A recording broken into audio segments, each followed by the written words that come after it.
What is your name, please? My name is David Hoy. What is your name, please? My name is David Hoy. What is your name, please? Two of these people are imposters. Only one is the real David Hoy, and is the only one sworn to tell the truth. Now, here is our host, Bud Collier.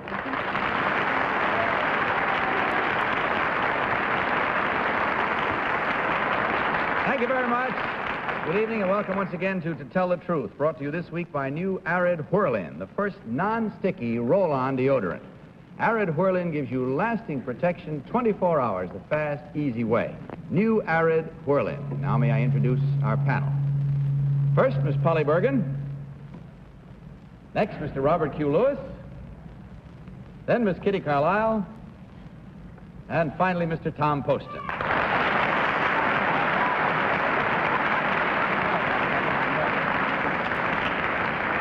Bob, it's mighty nice to have you back with us. Thank you, Bud. Glad to be here. All right, panel, will you please follow along with this copy of the first affidavit? Me too. I, David Hoy, have managed to combine my work and my hobby with happy results. I am an ordained minister of the Baptist Church. As a sideline, I do mentalism and magic. I have combined them and have toured both here and abroad. Before I deliver my sermons, I use magic tricks to illustrate Bible lessons. One of my favorite tricks is to identify people and objects by mental perception, although I am completely blindfolded. Signed, David Hoy.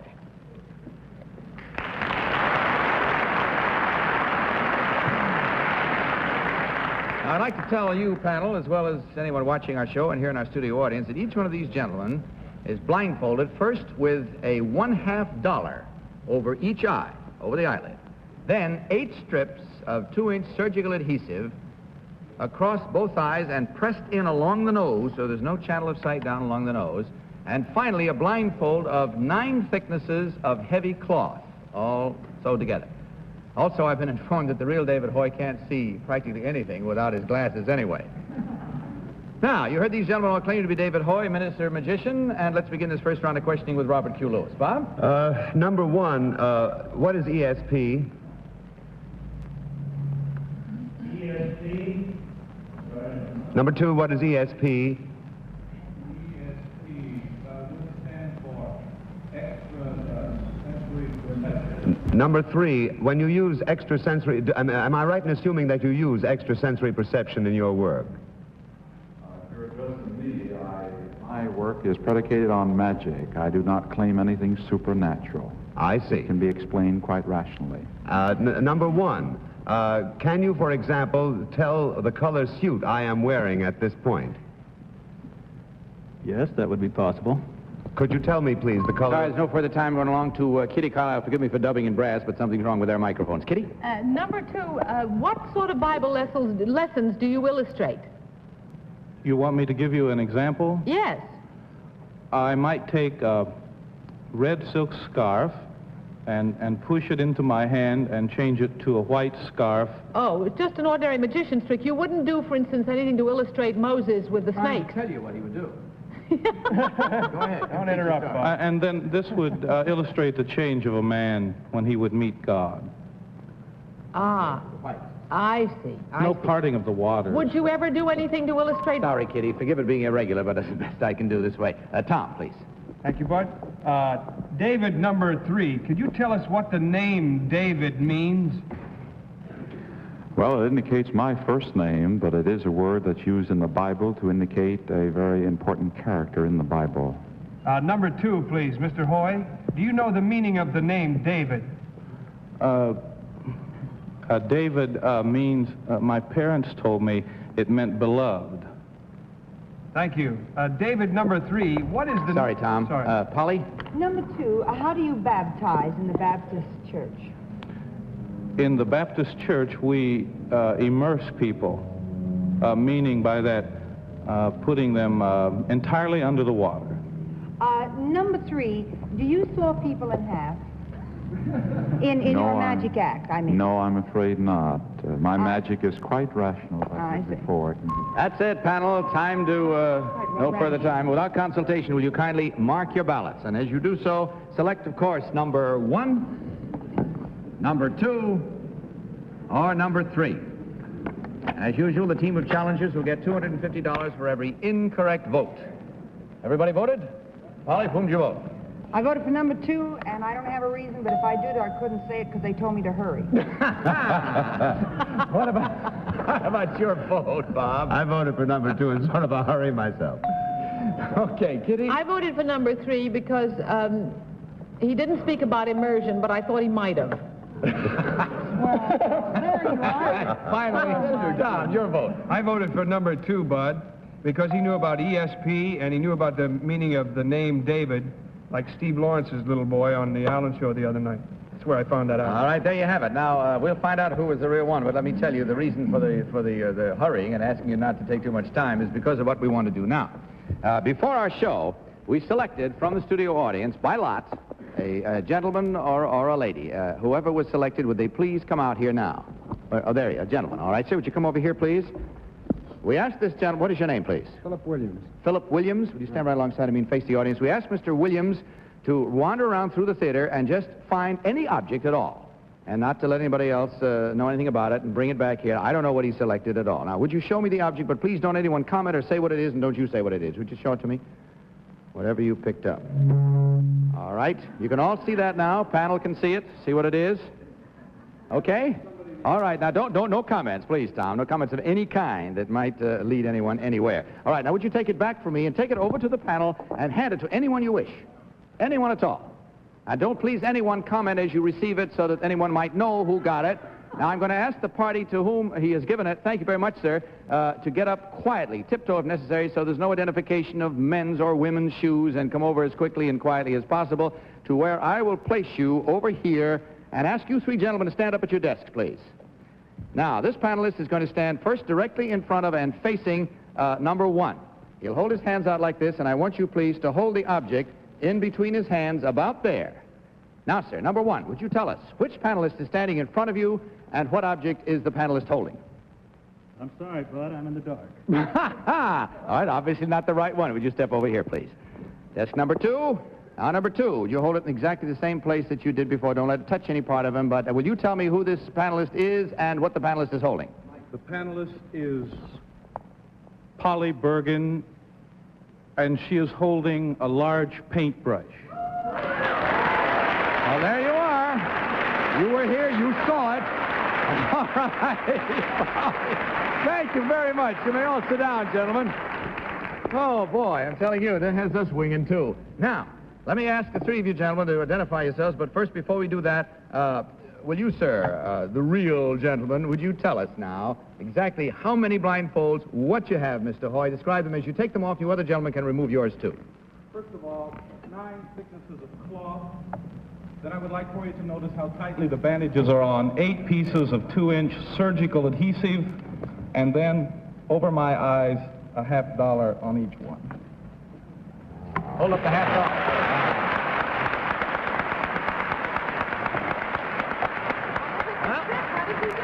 There you are. There's the whole bit, and he admits it's a trick, as a matter of fact, but being a magician, a professional one at that, he's not going to reveal.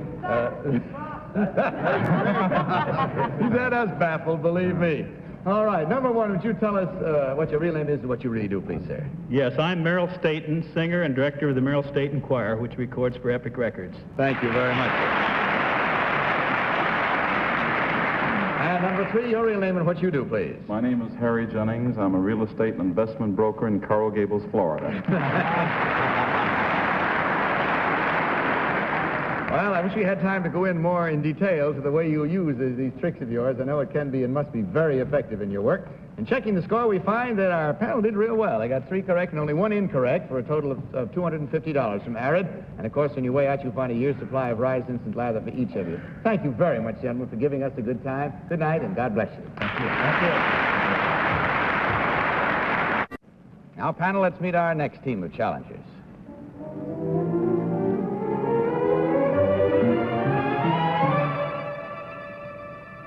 What is your name, please? My name is Dixie Kwalset. What is your name, please? My name is Dixie Kwalset. What is your name, please? My name is Dixie Kwalset. Once again, panel, will you follow along and pay attention to this affidavit? I, Dixie Kwalset, am a professional masseuse. I live and work in Omaha, Nebraska. At present, I am touring the country on behalf of President Eisenhower's Council on Youth Fitness. In competition with 100 girls from all over the nation, I won the title Miss Youth Fitness. Signed, Dixie Kwalset.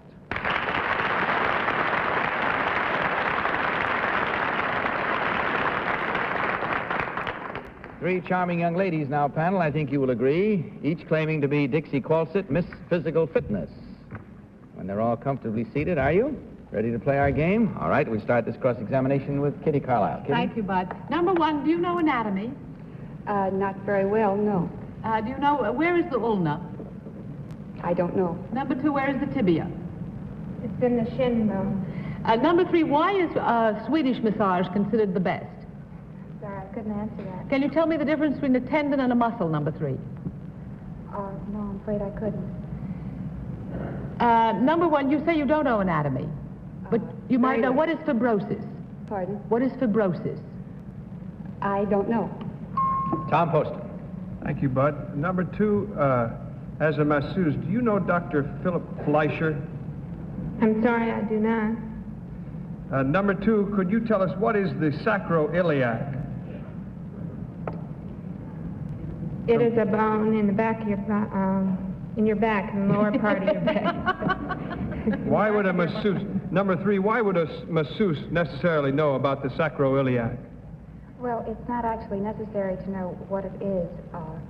I didn't go to school to learn the anatomy, so I wouldn't understand. Well, number three, do you know... Polly? You don't have to know what it is. You just I have to know how to find it. Number two, what is the pectoral muscle? Where is it? It's located in your arm, I believe. And number three, could you tell me? No, I'm sorry, I couldn't. Number one? In your chest, I believe. Number three, do you approve of the side of the hand massaging or the finger massaging? Well, it would depend upon who you were massaging and what they preferred.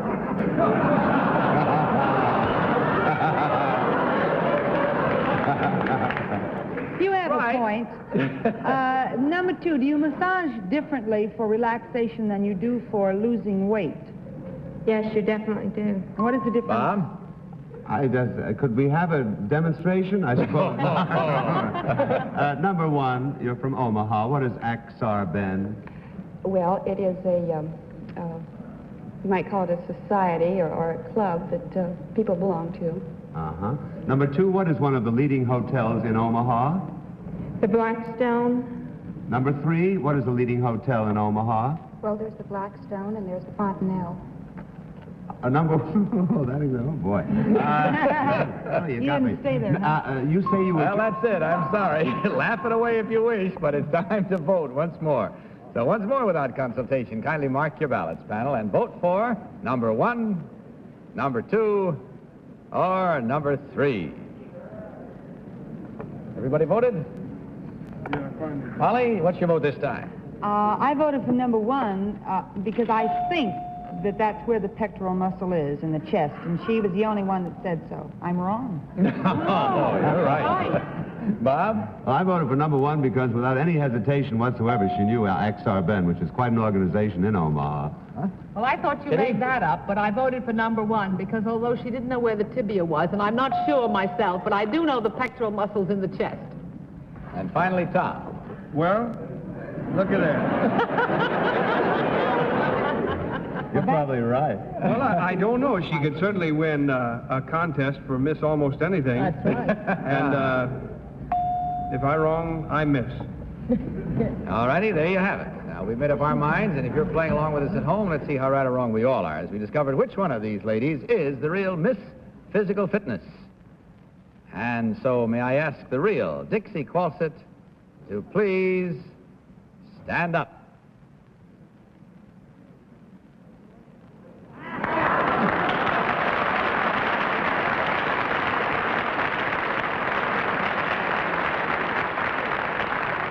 Thank you very much, Dixie. Now, number 2, may we ask you what your real name is and what you really do? My name is Shirley Pryor, and I'm a stewardess with National Airlines. Thank you. And finally, number 3. What is My your name real is- name and what you do? My name is Miriam Quinn, and I do market research in New York. Thank you. Well, I must say, you were all mighty good. You really were. Any one of you could have been Miss Physical Fitness. I'm sure you'll agree. And panel, you won't believe this now. But with all the fine cooperation you gave us in the first round, when we thought we had so much time, you know, that we didn't dare waste any. We didn't have enough time. I'm now getting stretch signals, so you can relax. You can relax and enjoy life a little more keenly. And as for you ladies, I hope you enjoyed your visit to us. We'll check on our score and find that there were 1, 2, 3 correct votes and only 1 incorrect again. Therefore, giving you $250 from Arid, and on your way out, a gift package of Carter's fine products for each of you. Hope you had fun with us. We enjoyed having you with us. Good night to you, and good luck, and God bless you. And here for your consideration is our 3rd team of challengers, panel.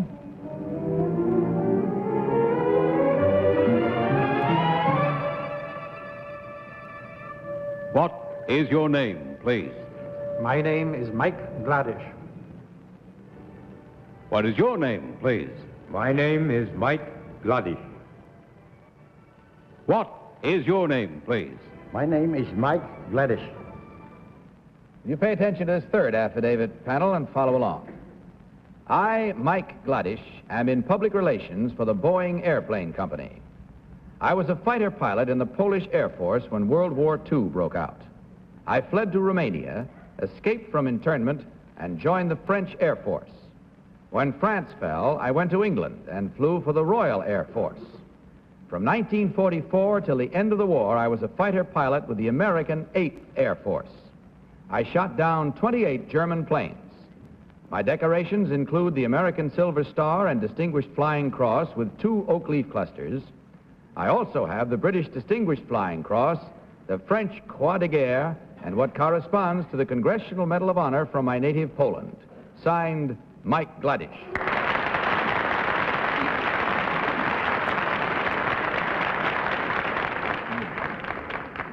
3 stalwart gentlemen coming down the stairs this time to be seated, and each one claiming to be Mike Gladish, World War II ace.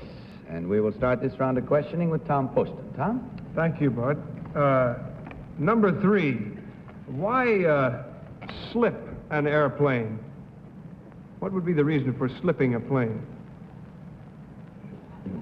Well, to begin with, the prop has a certain amount of slip. Thank you. Number 2, would you be willing to venture an answer on why to slip an airplane? To avoid hitting another plane. Thank you. Number 1, who wrote the 8th day of the week? Do you happen to know the 8th day of the week? I'm sorry, I don't. Do you know what it is? No. Oh, do you know number 2? No, sir. Number 3, do you happen to know what they... No. Number 1, what was the... No, number 2, what was the... Number 1, sorry. What was the name of the squadron of heroes that participated in the Battle of Britain for the British Air Force? That squadron. Any particular squadron? Well, the British squadron that was so great in the Battle of Britain. 600. Holly?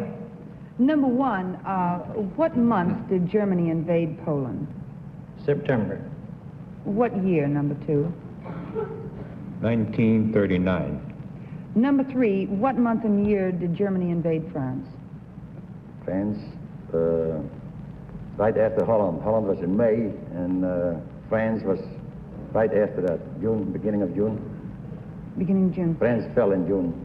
Number 1, what is a firewall? Firewall is a partition between the engine and the cockpit. Bob? Number 2, what position, what rank in the Polish Air Force did Stanislaus Vordy hold? P-V-O-R-D-I. I believe he was a lieutenant. I beg your pardon? I believe he was a lieutenant. Number 3, may I ask, without embarrassing you, I hope, the exact date of your birth? December 1909. 1909. May I ask you that, number one, please? The Yes. exact date of your birth? May 17, 1910. 1910. Number one, who is now the head of state of Poland? Were you asking me, sir? Yes, sir. Number one. Gomulka. Gomulka. Number three, is there any other man who would be as readily identified as Gomulka in Poland today? A cleric, perhaps? Yeah, please. Have to move along. Kitty? Number one, who was the famous Polish pianist who was also a statesman? Paderewski. Number two, who was the head of the French Air Force when you were in it?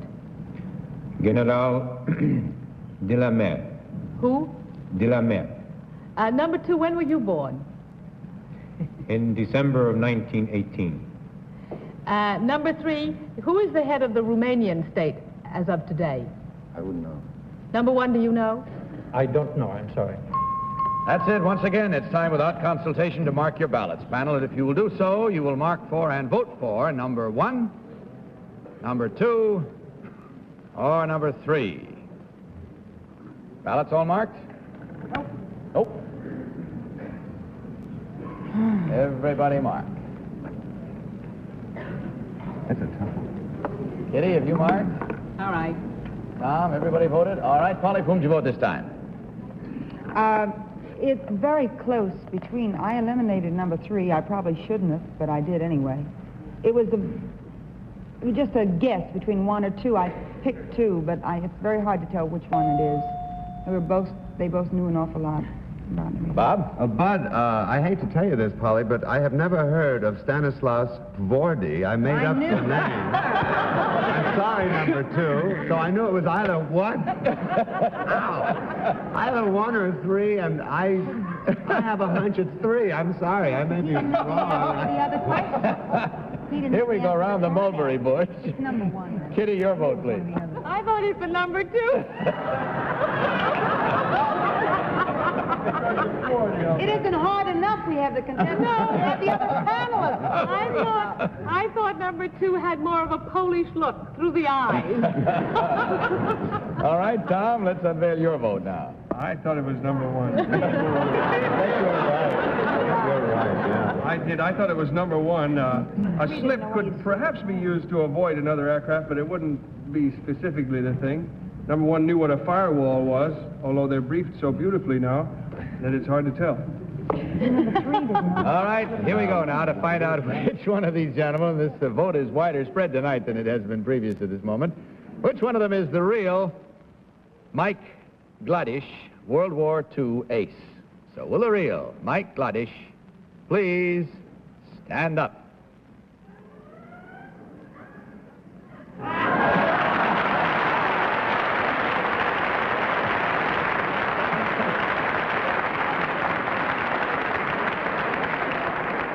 Well, Tom, you got it right, and gentlemen, you did very well to fool them all that well. That's just a complete reversal of the other two rounds tonight. We had three right and only one wrong. This time we have three wrong and one right. Number two, would you tell us your real name and what you really do, please? My name is Frank Andruck.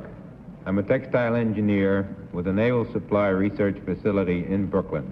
Thank you. And number three, what about you, sir? My name is Cornelius Zock. I work for Westinghouse Electric Company as a supervisor. Thank you very much. Molly, you have a quick question? Yes, please. Number three, we called your maintenance place, and they haven't sent the parts to fix it. No, I mean, really, we've had our door taped shut for almost 3 weeks. And your deep freeze or your refrigerator? Our refrigerator. All right, you'll get on it right away, won't you? You'll certainly I take think- All right. Checking up on the score, we lost. There were three incorrect votes at $250 each for a total of $750, Aaron, on your way out. A year's supply of Rise Instant Lather for each of you. Good night, good luck, God bless you, sir.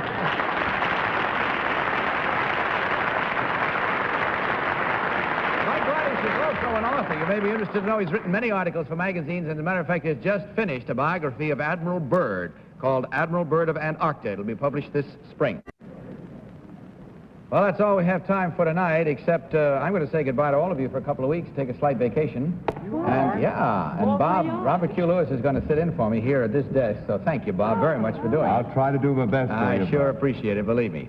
Now, one word to all of you. The SS Hope, the Floating Health Center, as it's called, will bring American medical skill and knowledge where it is most desperately needed. So give to help to launch Hope. Send $1 to Hope, Box 9808, Washington 15, D.C. Mail it today. And good night also to your youngster who has the mumps, hasn't she, Polly? Yes, poor Kathy. All right. Good night, panel. Good night, Bob. God Good bless you vacation. all. Yeah, Thanks very much. And Bud Collier saying good night from Arid Whirlwind Deodorant and reminding all of you to tell the truth. Good night, everybody. To Tell the Truth is the Mark Goodson Bill Company production in association with the CBS Television Network. It's Bergen's Wardrobe by Fashions of the Four Seasons, Knoxville.